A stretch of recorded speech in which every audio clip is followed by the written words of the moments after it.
अस्सलामु अलैकुम वरहमतुल्लाहि वबरकातुहू। जी हाँ, मैं फिर से हाज़िर हूँ एक बहुत ही ख़ास वीडियो के साथ। और आज की इस वीडियो में मैं आपको बताने वाला हूँ उर्दू में दरख्वास्त कैसे लिखते हैं। तो अगर आप इस चैनल के लिए नए हैं तो चैनल को ज़रूर सब्सक्राइब कर लें ताकि मज़ीद इस तरह की वीडियो का नोटिफिकेशन आप तक पहुँच सके। तो चलिए हम बग़ैर वक्त ज़ाय किए हुए वीडियो शुरू करते हैं।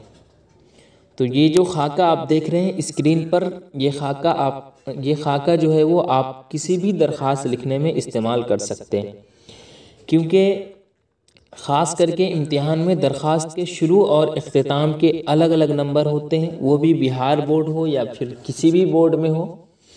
मिसाल के तौर पर अगर आप बिहार बोर्ड से एग्ज़ाम दे रहे हैं तो उसमें आपके एग्ज़ाम में 5 नंबर में, चाहे आप क्लास 10th में हो या फिर क्लास 12th में हो, 5 नंबर में पूछा जाता है। तो अगर क्या कहते हैं 5 नंबर में ये क्वेश्चन पूछा जाता है तो आम तौर पर शुरू के 2 नंबर मिलते हैं और इख्तिताम के 1 नंबर और अंदर के मवाद के 2 नंबर मिलते हैं। यानी अगर आपने शुरू में और आखिर में भी लिख लिया है तो आपको नंबर मिल जाएगा, भले ही 5 में 5 न मिले, 3 नंबर मिले, 4 नंबर मिले, लेकिन नंबर मिल जाएगा। और इसके अलावा जनाब आली के आगे जो आप यहाँ पर निशान देख रहे हैं वो ज़रूर डाला करें, क्योंकि ये सब देखा जाता है। तो सबसे पहले आपको क्या करना है, ये जो आप स्क्रीन पर देख रहे हैं दरख्वास्त की पहली लाइन में आपको बखिदमत लिखना है, बखिदमत। और आप यकीनन जब दरख्वास्त लिख रहे हैं तो हेड मास्टर वगैरह को लिख रहे होंगे, प्रिंसिपल को, जो भी कह ले आप। तो दरख्वास्त की पहली लाइन में आपको बखिदमत जनाब हेड मास्टर या जनाब प्रिंसिपल लिखना है। अगर आप जनाब लिख रहे हैं तो लास्ट में साहब नहीं लगाएंगे, और अगर आप साहब लगा रहे हैं तो फिर आप जनाब नहीं लगाएंगे। दूसरी लाइन में आपको इदारे का नाम लिखना है, यानी जिस कॉलेज से हो या फिर जिस स्कूल से हो आप उसका नाम लिखना है। मिसाल के तौर पर पटना मुस्लिम हाई स्कूल पटना, अगर मैं वहाँ से पढ़ रहा हूँ तो वो मैंने लिख दिया। तीसरी लाइन में आपको मजमून लिखना है। मजमून में क्या लिखना है आपको, जैसे मिसाल के तौर पर अगर आप लिख रहे हो अपने कॉलेज के हेड मास्टर को स्कूल खोलने के सिलसिले में दरख्वास्त हमें लिखना है, तो हमें मजमून में क्या लिखना होगा, स्कूल खोलने के सिलसिले में। उसी तरह अगर आपको लिखना है अपने स्कूल के हेड मास्टर को भाई की शादी में शिरकत करने के सिलसिले में, तो मजमून में हमें क्या लिखना होगा, शादी में शिरकत करने के सिलसिले में। तो इस तरह से आप लिख सकते हो। या इसी तरह अगर आपको लिखना है ये शहर के मेयर के नाम दरख्वास्त लिखना है कि अपने मोहल्ले की मुनासिब सफाई के लिए दरख्वास्त अगर आपको लिखना है तो उसमें आप क्या लिख देंगे, सफाई कराने के सिलसिले में। तो इस तरह से आप जो है वो तीसरी लाइन में मजमून लिख सकते हो। उसके बाद चौथी लाइन में ये जनाब आली आपको लिखना है, और जनाब आली के बाद जो आप निशान देख रहे हैं वो लगाना ज़रूरी है। अब पाँचवीं लाइन काफ़ी आसान है। या तो आप लिख सकते हो मुअद्दबाना गुजारिश है के, या फिर आप ये भी लिख सकते हो कि अदब के साथ अर्ज़ है के, और उसके बाद बीच वाला मवाद शुरू कर सकते हो आप, है ना। तो मैंने जो यहाँ पर बताया है वहाँ पर अदब के साथ अर्ज़ है के लिख कर बताया है, हालांकि आप ये भी लिख सकते हो कि मुअद्दबाना गुजारिश है के। अब उसके बाद जब आप ये इख्तिताम पर पहुँचेंगे तो दरमियान में आपको लिख देना है ऐन नवाजिश होगी, या फिर ये लिख सकते हैं आप, है ना। उसके बाद एक और चीज़ का ख्याल रखना है कि बाएं तरफ जो है वो आपको लिख देना है आपका ताबेदार शागिर्द, या फिर अल-आरिज़, या फिर आपका फरमा तालिब इल्म, या आपका शुक्रगुजार, ये भी आप लिख सकते हो। अल-आरिज़ भी लिख सकते हो और अपना नाम लिख के दस्तखत करके रोल नंबर क्लास वगैरह लिख सकते हो। नाम वगैरह में आप जब भी एग्ज़ाम दो तो ABCD करके लिख देना, ज़रूरी नहीं है अपना नाम लिखना, और वैसे अपना नाम भी नहीं लिखेंगे, ABCD नाम की जगह लिख देंगे। उसके बाद दाएं तरफ से आपको तारीख़ लिखना है, यानी डेट लिखना है, जो आप यहाँ पर देख रहे हैं। तो मैंने समझा दिया किस तरह से आपको लिखना है, वो भी आसान ज़बान में। अब चलिए देखिए स्क्रीन पर, वहाँ मैं आपको 3-4 टॉपिक पर मैं दरख्वास्त लिख कर बताता हूँ ताकि आपको आइडिया मिल सके कि अगर किसी भी तरह से दरख्वास्त आ जाए तो आप आसानी से लिख सको। तो चलिए हम स्क्रीन पर चलते हैं। जी, तो यहाँ पर आप देख रहे हैं कि अपने स्कूल के हेड मास्टर को स्कूल की फ़ीस माफ़ कराने के सिलसिले में दरख्वास्त कैसे लिखें, ये मैंने यहाँ पर दिया है। तो किस तरह से लिखना है, तो सबसे पहले आप यहाँ पर देखें यहाँ पर जो आप रेड कलर से दिख रहे हैं, बखिदमत से लेकर अदब के साथ अर्ज है कि, ये कोई भी आप दरख्वास्त लिखेंगे तो सेम इसी तरह रहेगा। फ़र्क क्या रहेगा, मजमून में आपको चेंज कर देना है। ये बकिया जहाँ से आप लिख रहे हो, जिस कॉलेज से लिख रहे हो वो यहाँ पर हो जाएगा, बकिया यहाँ तक के सेम ही रहेगा, कोई भी आप दरख्वास्त लिखो। तो देखिए हमने क्या, आप सबसे पहले अपने स्कूल के हेड मास्टर को स्कूल की फ़ीस माफ़ कराने के सिलसिले में दरख्वास्त लिख रहे हैं। तो बखिदमत जनाब हेड मास्टर पटना मुस्लिम हाई स्कूल पटना, मजमून में हमने क्या लिखा, स्कूल फ़ीस माफ़ कराने के सिलसिले में, क्योंकि हमने यहाँ पर पहले ही कह दिया था कि अपने स्कूल के हेड मास्टर को स्कूल की फ़ीस माफ़ कराने के सिलसिले में दरख्वास्त कैसे लिखें। तो आपको लिखना है, अदब के साथ अर्ज़ है कि मैं आपके स्कूल में, अगर आप 10वीं क्लास से हो तो 10वीं लिख देंगे, 12वीं से हो तो 12वीं लिख देंगे। तो अदब के साथ अर्ज़ है कि मैं आपके स्कूल में 10वीं या फिर 12वीं दर्जा क्या बहुत ही गरीब तालिबे इल्म हूँ।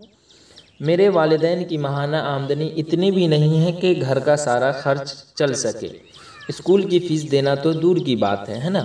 मेरे वालिद एक प्राइवेट स्कूल में टीचर हैं। मेरे अलावा घर में 4 भाई बहनें हैं जिनकी तालीम की सारी जिम्मेदारी मेरे वालिद पर है। तो इस तरह से आप लिख सकते हो। फिर आगे देखिए, आगे क्या है, लिहाजा। देखिए यहाँ से ही शुरुआत होता है। कोई भी दरख्वास्त लिखे होंगे, जब ये बीच वाला मवाद आपने ख़त्म कर दिया तो अब आपको यहाँ जो लिखना है तो ये भी हर दम लिखना है कोई भी दरख्वास्त में। लिहाजा आपसे परखुलूस गुजारिश है कि, यहाँ तक आप ज़रूर लिखेंगे। तो लिहाजा आपसे परखुलूस गुजारिश है कि मेरे वालिद के और ख़ानदान की मौजूदा हालात को मद्देनज़र रखते हुए मेरी स्कूल फ़ीस माफ़ कर देने की मेहरबानी करें, ताकि मैं मुतमईन होकर अपनी तालीम हासिल कर सकूँ। तो इस तरह से इंड कर देना है दरख्वास्त को। अब लास्ट में देखिए, मैंने कहा था ना कि बाएं तरफ से आपको आपका शुक्रगुजार या आपका फरमाबरदार जो भी लिखना है वो लिख देंगे। ABCD आप लिख देना, बेहतर रहेगा एग्ज़ाम में, लेकिन वैसे मैंने यहाँ पर नाम लिख दिया है। और आप 10वीं से हो तो 10वीं, 12वीं से हो तो 12वीं, ये लिख देंगे आप। इधर से डेट लिख देना है, जो भी डेट हो आपका। अब आगे देखिए, एक और मैंने यहाँ पर दिखाया है कि अपने कॉलेज के हेड मास्टर को स्कूल खोलने के सिलसिले में दरख्वास्त कैसे लिखें। ऊपर में क्या था, ऊपर में था कि आप अपने स्कूल के हेड मास्टर को स्कूल की फ़ीस माफ़ कराने के सिलसिले में दरख्वास्त कैसे लिखें। तो इसी तरह से आपको यहाँ पर भी क्या करना है, अपने कॉलेज के हेड मास्टर को ख़त लिखना है। तो उसी तरह से बखिदमत जनाब head master BN college Patna, और मजमून में जो मैंने कहा था ना कि चेंज कर देना है स्कूल खोलने के सिलसिले में, जनाब आली और अदब के साथ अर्ज़ है कि यहाँ तक सेम रहेगा। और जो है वो बीच वाला मवाद आप पूरा कर दें। तो अदब के साथ अर्ज़ है कि कोरोना वायरस का असर सारी दुनिया पर पड़ा, इससे जहां एक तरफ जानी और माशी नुकसान हुआ, वहीं उसका असर तालीम पर भी पड़ा। एक अरसे तक स्कूल बंद रहने की वजह से हमारी तालीमी सरगर्मियां बिल्कुल माद पड़ गई है। इससे हमारा मुस्तकबिल गैर महफूज नज़र आने लगा है। सरकार ने ऑनलाइन क्लास को फ़रोग दिया है, जो उसका बेहतरीन फ़ैसला है, मगर इससे वह फ़ायदा कतई हासिल नहीं हो सकता जो रूबरू क्लास से होता है, यानी ऑफलाइन क्लास से होता है। अब देखिए, मैंने कहा था ना कि लिहाजा आपको सेम वही लिखना है। लिहाजा आपसे परखुलूस गुजारिश है कि जल्द अज जल्द स्कूल खोला जाए, ताकि मेरी तरह और तलबा तालबात का तालीम जारी रह सके। लास्ट में वही चीज़ डालना है, आपका फरमाबरदार तालिब इल्म जो भी हो, और अगर आप 10वीं से हो तो 10वीं लिख देना, 12वीं से हो तो 12वीं लिख देना। यहाँ पर डेट लिख देना, जो भी डेट हो, आज जो भी डेट हो वो लिख देना आप, ठीक है। चलिए, उसी तरह एक और दरख्वास्त आप देखें। यहाँ पर है क्या टॉपिक है, अपने स्कूल के हेड मास्टर को भाई की शादी में शिरकत करने के सिलसिले में दरख्वास्त कैसे लिखे। तो चेंज सिर्फ यहाँ पर होगा, शादी में शिरकत के सिलसिले में, और आप जिस कॉलेज से हो वो चेंज हो जाएगा, या जिस स्कूल से हो वो चेंज हो जाएगा। बकिया बखिदमत जनाब हेड मास्टर सेम ही रहेगा, क्योंकि ये चीज़ आपको देखना है। हेड मास्टर को अगर आप लिख रहे हो, या फिर यहाँ पर अगर प्रिंसिपल लिखा है तो जनाब प्रिंसिपल लिख देंगे आप, यहाँ पर साहब नहीं लगाएंगे, ठीक है। उसी तरह जनाब आली के बाद ये निशान का आप ध्यान रखेंगे। फिर अदब के साथ अर्ज़ है कि यहाँ तक सेम आया ना। और फिर देखिए, आपके स्कूल में 10वीं या 12वीं जो भी हो का दर्जा का तालिब इल्म हूँ। 25/2/2023 को मेरे भाई का शादी है, जिसमें वालिद साहब का साथ देने के लिए दूसरा कोई नहीं है। लिहाजा आपसे परखुलूस गुजारिश है कि मुझे 5 दिन की छुट्टी देकर शुक्रिया का मौका दे।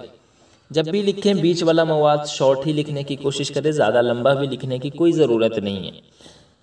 आप जितना सोच सको उतना लिख लो, ठीक है। आगे वही चीज़ लिखना है कि आपका शुक्रगुजार या आपका फरमाबरदार जो भी हो, अल-आरिज़ मोहम्मद तलहा जो भी क्लास में वो लिख देना। डेट आप यहाँ पर जो भी हो वो लिख देना, ठीक है। फिर आगे देखिए, शहर के मेयर के नाम दरख्वास्त लिखकर अपने मोहल्ले की मुनासिब सफाई के लिए दरख्वास्त कैसे लिखे।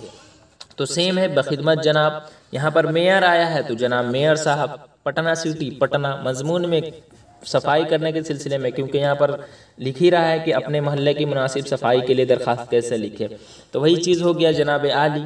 अदब के साथ अर्ज है कि वहाँ पर भी यहाँ पर भी सेम आया ना, और उसके बाद ये बीच वाला मवाद आप लिख दो। हमारे मोहल्ले या टाउन है तो टाउन में सफाई की सूरत हाल इंतहाई ख़राब हो चुकी है। कई महीनों से नगर पालिका का कोई भी मुलाजिम सफाई के लिए नहीं आया है। गंदगी इस कदर है कि आने जाने में नहायत तकलीफ का सामना करना पड़ता है। सड़कों पर गंदा पानी, कूड़ा करकट फैला रहता है और मक्खी मच्छर भिनभिनाते रहते हैं, जिसकी वजह से मलेरिया फैलने का अंदेशा रहता है। आगे देख लीजिए, और भी आप लिख सकते हो, इसे शॉर्ट करके भी आप लिख सकते हो, ज़रूरी नहीं है इतना लिखना। और बदबू इस कदर रहती है कि सांस लेने में दुश्वारी होती है, लिहाजा आपसे परखुलूस गुजारिश है कि हमारे मोहल्ले की सफाई के बाबत जल्द से जल्द कार्रवाई करें। मैं आपका बहुत ही शुक्रगुजार रहूँगा। आपका शुक्रगुजार वही चीज़ें हैं, मोहम्मद अरशद, शरीफ कॉलोनी पटना, वार्ड नंबर इतना, डेट जो भी हो वो आप लिख देना। तो इस तरह से मैंने आसान ज़बान में समझाने की कोशिश की है दरख्वास्त लिखने का। अब कोई भी टॉपिक आ जाए तो आप आसानी से लिख सकते।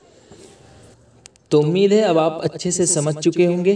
तो चलिए आज के लिए बस इतना ही। वीडियो कैसे लगी आप कमेंट में ज़रूर बताएं, और अपने दोस्तों तक भी वीडियो को ज़रूर शेयर करें ताकि वो भी फ़ायदा उठा सके। तो चलिए इंशाल्लाह फिर मैं एक नई वीडियो के साथ हाजिर होऊंगा। तब तक के लिए खुदा हाफिज़।